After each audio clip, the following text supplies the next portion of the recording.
Quasi 1,5 kg d'oro lavorato per un valore di 1 milione di euro e poi un revolver, munizioni e una cassaforte è il bottino recuperato dalla polizia di Pordenone che la banda di predoni delle ville del nord-est aveva nascosto seppellendolo in un'area boschiva nel Coneglianese.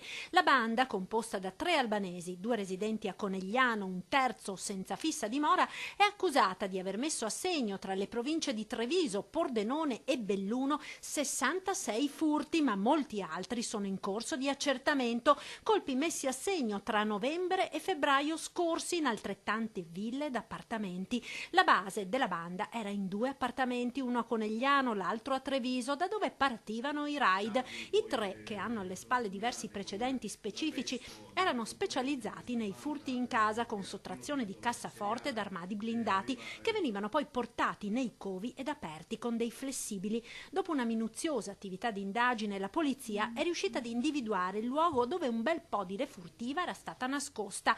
Nel boschetto, nella campagna coneglianese, nei cunicoli scavati dai 3, sono stati quindi recuperati i gioielli, un revolver Smith & Wesson calibro 38 Special. Poco distante, in un torrente, i sommozzatori della polizia di Stato hanno recuperato una cassaforte squarciata sul retro con ancora all'interno le munizioni della pistola.